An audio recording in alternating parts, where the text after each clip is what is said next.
ਆ ਵਹਿੰਦੇ ਹੋ ਅਸੀਂ ਮੱਲੜ ਕੱਢਦੇ ਪਏ ਹਾਂ। ਮੱਲੜ ਅੰਦਰ ਦੋਵਾਂ 'ਚ ਪਿਆ ਹੋਵੇ ਨਾ ਅਤੇ ਮਾਲ ਜੱਟ ਬੰਦੇ ਨੂੰ ਸਕੂਨ ਨਹੀਂ ਆ ਸਕਦਾ ਜਿੰਨਾ ਚਿਰ ਮਾਲ ਦੇ ਥੱਲੇ ਮੱਲੜ ਪਿਆ ਹੋਵੇ।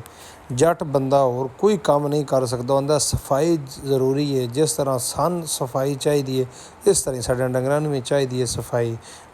अस्सलाम वालेकुम जी सारिਆਂ ਦੋਸਤਾਂ ਦਾ ਕੀ ਹਾਲ ਹੈ। उम्मीद करता वां ठीक होवो खैर खैरियत नाल होवो।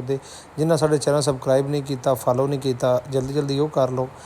राणा साडे नाल है माशाअल्लाह बहुत ही मज़ेदार वीडियो होवेगी अगर तुसीं साडे नाल जुड़े रहोगे। तो अगर तुसीं साडे नाल जुड़ोगे नहीं फिर तुहानूं साडे पिंड दा कल्चर देसी माहौल किवें पता लगेगा।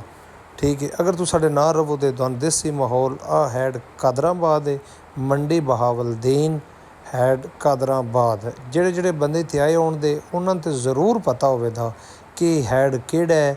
ਇਹ ਕਿਹੜੇ ਦਰਿਆ 'ਤੇ ਵੇ।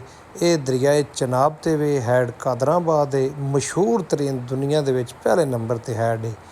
ਬੜਾ ਪੁਰਾਣਾ ਹੈਡ ਹੈ ਲੇਕਿਨ ਇਹਦੀ ਖੂਬਸੂਰਤੀ ਦਾ ਆਪਣਾ ਹੀ ਮਜ਼ਾ ਹੈ। ਉਹ ਤੁਸੀਂ ਜਿੱਥੇ ਵੀ ਜਾਓ ਤੁਹਾਨੂੰ ਇਹਦੇ ਨਾਲ ਦੀ ਖੂਬਸੂਰਤੀ ਨਹੀਂ ਮਿਲ ਸਕਦੀ। ਸੁਬਹ ਇੱਕ ਰਾਤ ਦੇ 3 ਵਜੇ ਟਰੱਕ ਉਲਟ ਗਿਆ ਵੰਡੇ ਦਾ ਲੱਦਿਆ।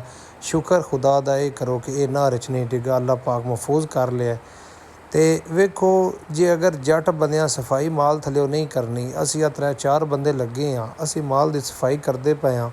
2 ਦੇ ਵਿੱਚੋਂ ਗੋਹਾ ਹੋਈਦੇ ਪਏ ਹਾਂ। ਵਾੜੇ ਦੇ ਵਿੱਚੋਂ ਗੋਹਾ ਹੋਈਦੇ ਪਏ ਹਾਂ। ਇਹਨ ਹੁੱਜ ਕੇ ਬਾਹਰ ਸੱਟਾਂ ਦੇ ਮਾਲ ਦੀ ਸਫਾਈ ਕਰਾਂਗੇ ਤਾਂ ਹੀ ਅਸੀਂ ਜਿਹੜਾ ਨਾ ਦੁੱਧ ਹਾਸਲ ਕਰ ਸਕਦੇ ਹਾਂ ਨਾ। ਮਿਹਨਤ ਕਰਾਂਗੇ ਤਾਂ ਹੋਵੇ ਤਾਂ ਨਾ। ਅਗਰ ਅਸੀਂ ਮਿਹਨਤ ਨਹੀਂ ਕਰਾਂਗੇ ਤਾਂ ਫਿਰ ਸਾਡਾ ਕੀ ਫਾਇਦਾ ਮਾਲ ਡੰਗਰ ਰੱਖਣ ਦਾ। ਸਫਾਈ ਨਿਸਫ ਈਮਾਨ ਹੈ। ਤੁਸੀਂ ਸਫਾਈ ਕਰੋ ਤਾਂ ਹਰ ਚੀਜ਼ ਖੂਬਸੂਰਤ ਨਜ਼ਰ ਆਵੇਗੀ।